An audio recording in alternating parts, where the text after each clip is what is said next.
7 degrees, kaya malamig. So yan, all good na. Buti ka mo, medyo may araw pa nga. Yung vlog natin, puro kain tayo ngayon.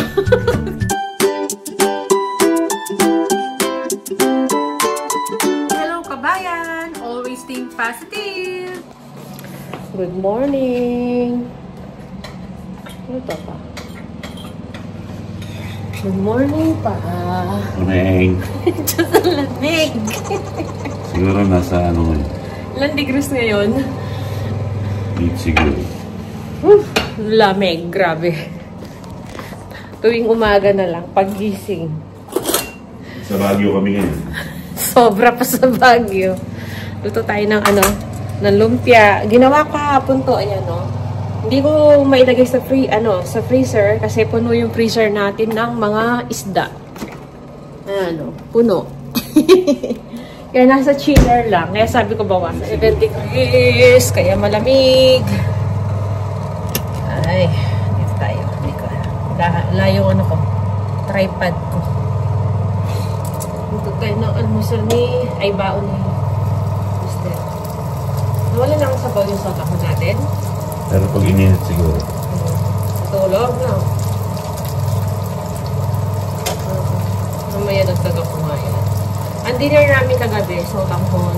Chicken sotanghon. Yun lang. Saka pizza pala, no? Ang dala-dala ni pangalan na pizza na ano galing sa store nila. Niluto ko. Pinake ko ulit.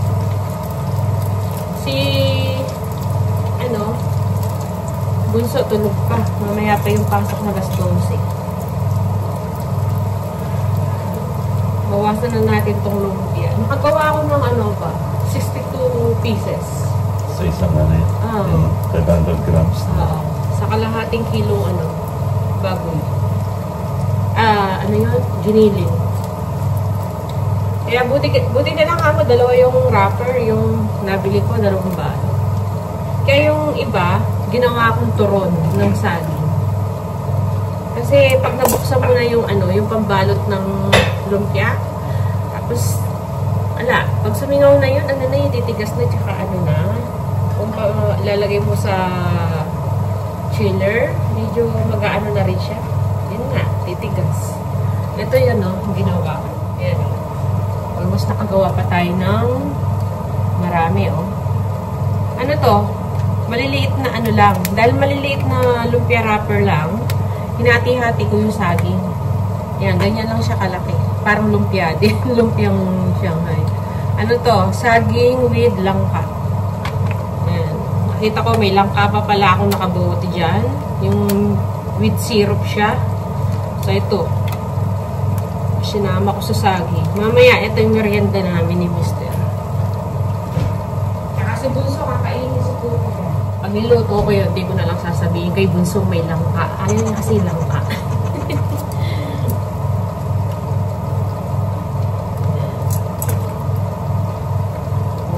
Ito na lang yung kakainin ko mamaya. May sotang hupa pala. Balikan ko kayo ulit mamaya. Tapusin ko lang ito pagluluto. So yan, tapos na yung lumpia. Ayan. Bali 25 pieces yung niluto ko. Ayan, luto na. May baon na si Mister. Pandagdag.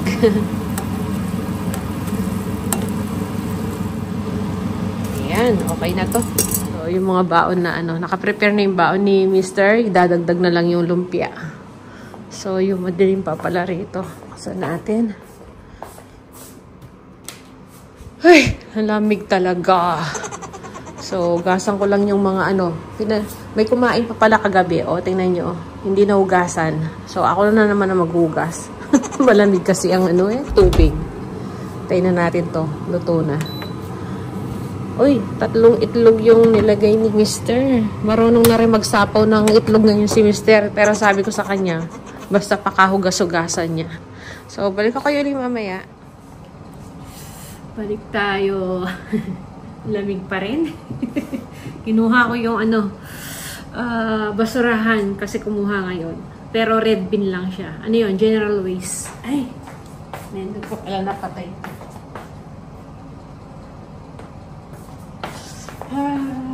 Next week naman, may yellow bean. Yellow bean tsaka red. Ngayon, red lang. Kasi last week, may kumuha na ng yellow bean eh. Musal tayo. Nag-barley na ako kanina. Ito yung ating sotanghon. Konti na lang yung sabaw. Yan ang dinner namin kagabi ni Mr. Tsaka ni Bunso. So, ito yung ating lumpia. Nagdala lang ilang piraso si Mr. So, ayan o. Ayan, tingnan nyo. Nagsuot na ako ng yung gloves na may putol na Alamig pa rin. Sinarado ko ng konti yung pintuan. Ay, yung sliding door. Lamig sa labas. Bala ko pa naman laban yung yung carpet na nandito dati sa dining table natin kasi pinalitan na natin, 'di ba? Bilog na yung nandito. Yung isa, nandoon kay Bunso yun eh. So, nabakyuman ko naman yun, kaya lang sabi ko kailangan ko siyang labhan. Sasabunan ko lang tapos i-sprayan ko lang ng tubig habang may araw para bumango naman yun. Although hindi naman ganun ka yun kasi dito lang naman sa dining yun eh. Kain po tayo, almusal. So ayan, kinuha ko lang to. Nilinis ko kasi yung sa exhaust fan natin. Bunras ko. Siya nga pala.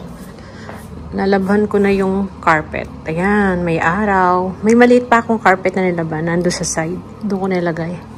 So, yan. Sabi ko kay Bunso, laban ko muna para mabango naman ka ako. So, pag natuyo, ibabalik ko sa kwarto niya. Kasi, doon sa kwarto niya nakalagay na yun eh. So, magluluto pala ako ng yung aking ginawang turon.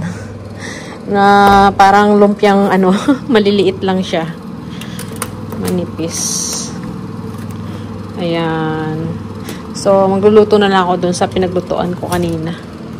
So, lagay natin to. Ayan. Para nilinis ko lang naman siya.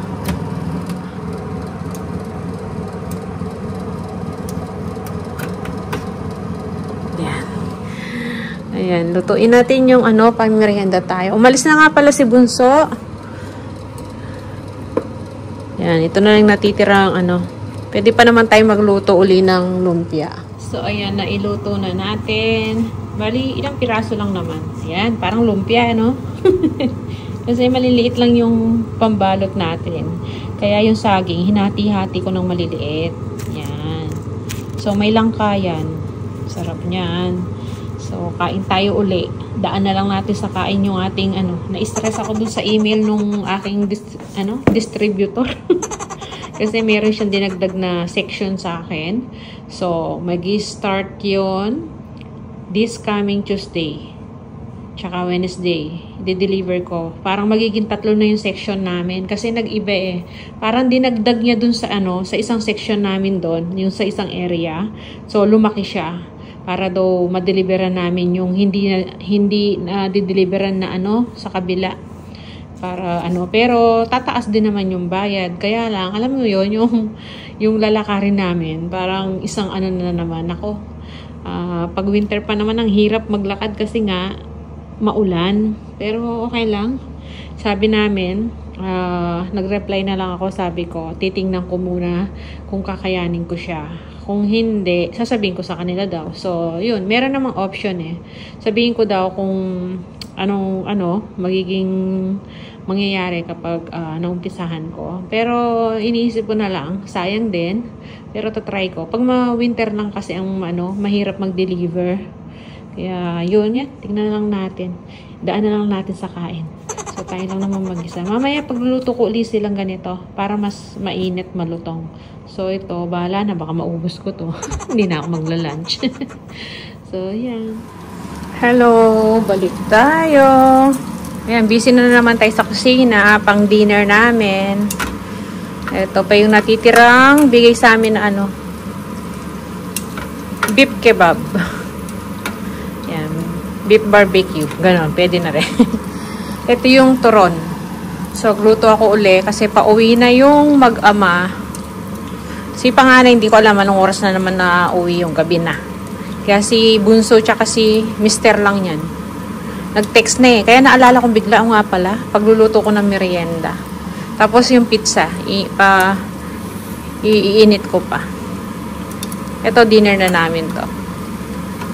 Tsaka salad. Yan, ganyan lang kami paggabi, paggabi, walang kanin. Madalang lang kami magkanin paggabi talaga pag gusto ni Mr. yung ulam na nailuto. Hindi na makapaghintay. Kunyari, magluluto ako ng ulam yung gabi para kinabukasan yun, para sa baon nila. Minsan hindi makapaghintay. Sabi niya, titikim ako ng kanin. Ay, ng ulam, sabi niya, pati kanin. Kaya yun. Hindi niya mapigilan na hindi kumain ng kanin nun. Pero, yan, ilang araw na yan. Straight yan. Isang linggo, nag-aano na lang kami lagi. Puro salad. Tsaka, nagpapapak lang ng mga meat, ganon. Tsaka fruits. Sana si Bunso nga, ganon ang kaya lang, naghahanap pa rin ng kanin yun. So, kami lang ni Mr. ang nagpipika-pika. So, yan. Yan ang nila. Para pag uwi nila, may kakainin sila. So, yan. All good na po. Luto na yung mga niluluto natin. Sina Mr. siguro andun na. Narinig ko na yung ring. Ano ng oras? Yan, magpa 5:10 na. So, ayan, may konting araw pa. Mga 5:30 yan, madilim na. Yung carpet natin, hindi natuyo yan. So, bukas ulit. Natin, ibibilad natin. So, diba? So, yan. Balik ako kayo ulit mamaya pag prepare ko na yung kakainin namin. Yan. Titikim lang ako uli nito. Ngayon? 6.5? Kasi yung isa 800 plus. Hello, balik tayo. Pinag-usapan namin yung catalog, dumating na kasi kanina. Ayun, pinasok ni Mr. Nadagdagan na nga siya, 3 na yung area namin. Bali, 800 na yung Pero yung isang area, nabawas naman ng konti. mga 30. Pero 3 ng section, no? Yan ang inaan namin. Yun yung sinasabi ko na... Para sa ekonomiya ng Pilipinas. Yun yung sinasabi ko na... Yan ang aming handog. Medyo, umaba ng konting lalakarin. Mapapalaban na naman si Abay. Ang mahirap lang kasi sabi ko Malayo. pag winter. Tsaka malayo. Kailangan kasama kita. Wala naman sasakyan na alam naman lalakarin ko yan. Bit-bit ko yung... So yan, dinner na po tayo. Ito na, hindi na kami magsasalad kasi may sotanghon pa. Yung palang binaon ni Mr. Hindi niya nakain. So yun, dinagdag ko doon, inigit ko. Ayan na lang kakainin namin. Si Bunso, kumain na rin pala si Bunso habang nasasakyan. So yan muna yung vlog natin, puro kain tayo ngayon. Kasi nga. Kain vlog? Kasi malamig. Puro yun niluluto ko. Walang masyadong ganap ngayon, kaya dito lang tayo sa bahay. Natapos na kasi yung dineliver ko Thursday ngayon. So, Tuesday, Wednesday ako nagdi-deliver. So, yun na naman, dumating na kanina. Hinatid na ni Tatang. Si Tatang na ulit? Oo, nakita ko. Nagbakasyon lang nga siguro. Kaya yung dalawang iba yung nag-deliver. So, yun. Tingnan natin. May panibago kami di-deliveran ni Mr. So, yun. See you na lang uli sa susunod na video. See ya!